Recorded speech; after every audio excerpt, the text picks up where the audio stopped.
নমস্কাৰ দিনটোৰ বহুকেইটা গুৰুত্বপূৰ্ণ খবৰৰ সৈতে মই জনাৰ্দন বৰা আৰু আপোনালোকে চাই আছে জেডি নিউজ।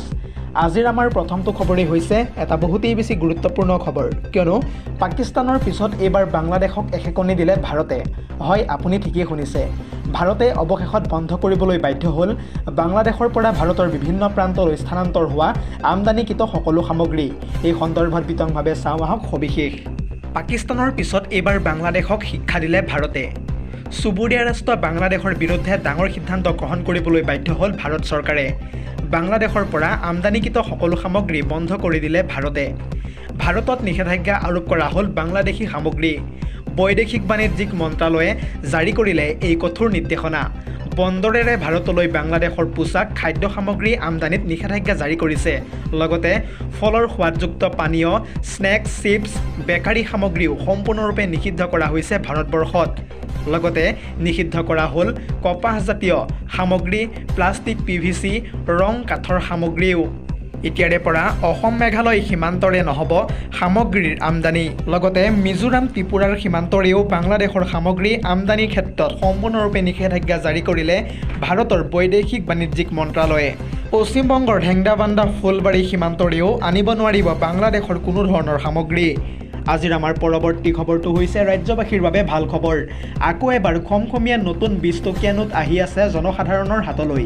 উল্লেখযোগ্য যে পুৰণি সেই 20 টকীয়া নোটটোও চলি থাকিব। এই সন্দৰ্ভত বিতংভাৱে চাওঁ আহক সবিশেষ। 20 টকীয়া নতুন নোট আহিব এতিয়া বজাৰলৈ।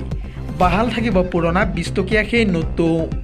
আৰু এই নোটত স্বাক্ষৰ থাকিব গভৰ্ণৰ সঞ্জয় মলহোত্ৰাৰ।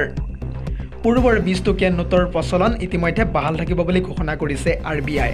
পৰৱৰ্তী খবৰটো হৈছে সাৱধান ৰাজ্যবাসী। ৰাজ্যত ক্ৰমান্বয়ে বৃদ্ধি পাইছে মুষলধাৰ বৰষুণ। ধাৰাসাৰ বৰষুণ আৰু বজ্ৰপাতৰ বাবে বতৰ বিজ্ঞান কেন্দ্ৰই জাৰি কৰিছে এতিয়া এলাৰ্ট। এই সন্দৰ্ভত বিতংভাৱে চাওঁ আহক সবিশেষ। ৰাজ্যত পৰিছে এতিয়া মুষলধাৰ বৰষুণ। কৃত্ৰিম বানৰ বাবে সাজু হওক সম্পূৰ্ণৰূপে মহানগৰবাসী। ধাৰাসাৰ বৰষুণ আৰু বজ্ৰপাতৰ বাবে জাৰি কৰা হৈছে এলাৰ্ট। বতৰ বিজ্ঞান কেন্দ্ৰই কেইবাখনো জিলাত জাৰি কৰিছে এতিয়া সতৰ্কবাণী। গুৱাহাটী মহানগৰীত ধাৰাসাৰ বৰষুণৰ বাবে ব্যাহত হৈ পৰিছে জনজীৱন। কৃত্ৰিম বানৰ বাবে চিন্তাত পৰিছে এতিয়া মহানগৰবাসী। ইফালে উত্তৰ অসমত বৃদ্ধি পাইছে বান পৰিস্থিতিও। পৰৱৰ্তী খবৰ, আৰম্ভণিতেই সাৱধান হৈ যাওক ৰাজ্যবাসী। এইবাৰ ভয়ংকৰ ৰূপত আহি আছে ক'ভিড মহামাৰী। লাহে লাহে মাৰাত্মক ভাইৰাছ ক'ভিডে এতিয়া দ্ৰুতগতিত বিয়পিবলৈ ধৰিছে।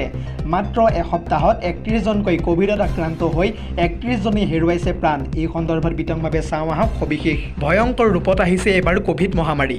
দ্ৰুতগতিত বিয়পিছে ক'ভিড ভাইৰাছ। মাত্ৰ 7 দিনতেই প্ৰায় 31জনকৈ লোকে হেৰুৱাইছে প্ৰাণ। নতুন ভেৰিয়েণ্ট এই ক'ভিডৰ নতুন লক্ষণসমূহ কি কি চাওঁ আহক। মূৰৰ বিষ, কাহ, জ্বৰ, চৰ্দি, চকু ৰঙা পৰাৰ লগতে সঘনাই চকুৱে পানী ওলোৱা, বুকুৰ বাওঁফালে বিষ অনুভৱ কৰা, মূৰ্ছা যোৱা, বমি হোৱা, খাব মন নোযোৱা, টোপনি নহা, পিঠি বিষ, ভাগৰুৱা অনুভৱ কৰা, শ্বাস প্ৰশ্বাসত অসুবিধা পোৱা, চিন্তা শক্তি কমি যোৱা, দুৰ্বল অনুভৱ হোৱা, সঘনাই হাঁচি মৰা, লগতে গোন্ধ নোপোৱা ইত্যাদি আদিবোৰ লক্ষণে দেখা দিলেই কাষ চাপক আপুনি চিকিৎসকৰ। এতিয়াই লওক আপুনি সাৱধানতা। 90 তললৈ অক্সিজেন লেভেল আহিলেই পৰামৰ্শ লওক চিকিৎসকৰ।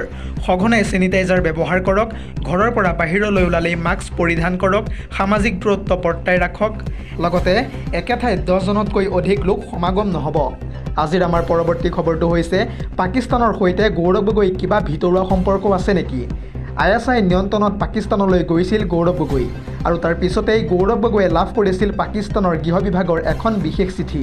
ইতিমধ্যে মুখ্যমন্ত্ৰী ডক্টৰ হিমন্ত বিশ্ব শৰ্মাৰ হাতত মজুত আছে বহুতো নতুন তথ্য।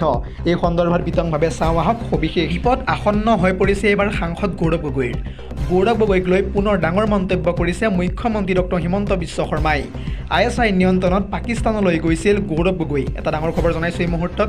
গৌৰৱ গগৈয়ে লাভ কৰিছিল পাকিস্তানৰ গৃহ বিভাগৰ এখন চিঠি। সেই নিয়ন্ত্ৰণ পোৱাৰ পিছতে প্ৰশিক্ষণ ল'বলৈ গৈছিল পাকিস্তানলৈ। তাৰ পিছতেই মুখ্যমন্ত্ৰীগৰাকীয়ে কৈছে যে এয়া ল'ৰা ধেমালি কৰা কথা নহয়, লোৱা হ'ব কঠোৰ ব্যৱস্থা। এই সকলোবোৰ তথ্য প্ৰমাণ আছে আমাৰ হাতত। 10 ছেপ্টেম্বৰত সকলো তথ্য প্ৰমাণ সহকাৰে দিম। এইটো ৰাষ্ট্ৰীয় নিৰাপত্তাৰ কথা। গৌৰৱ গগৈ পাকিস্তান লিংক থকা সন্দৰ্ভত পুনৰ ডাঙৰ মন্তব্য কৰিছে এনেদৰে মুখ্যমন্ত্ৰী ডক্টৰ হিমন্ত বিশ্ব শৰ্মাই। পৰৱৰ্তী খবৰটো হৈছে অসম প্ৰদেশ কংগ্ৰেছৰ সভাপতি ভুলতো এতিয়া সলনি নহয়। ভূপেন বৰাই হৈ থাকিব APCCৰ সভাপতি। এই সন্দৰ্ভত হাইকমাণ্ডে কি কৈছে চাওঁ আহক। এতিয়া সলনি নহয় অসম প্ৰদেশ কংগ্ৰেছৰ সভাপতি। সভাপতি হৈয়ে থাকিব ভূপেন বৰা সভাপতি দৌৰৰ পৰা আঁতৰিল এতিয়া গৌৰৱ গগৈ বিৰোধী দলপতি দেৱব্ৰত শইকীয়াকো এতিয়া বিশ্বাসত নলয় হাইকমাণ্ডে প্ৰদ্যুৎ বৰদলৈও নহয় প্ৰদেশ কংগ্ৰেছৰ সভাপতি পাকিস্তানী প্ৰীতিৰে কাল হ'ল গৌৰৱ গগৈৰ শশী থাৰুৰ লগত থকা সম্পৰ্কৰ বাবেই আঁতৰাই দিয়া হ'ল প্ৰদ্যুৎ বৰদলৈক এনেদৰে এবাৰ স্পষ্টভাৱে মন্তব্য কৰিছে হাইকমাণ্ডে news desk report JD news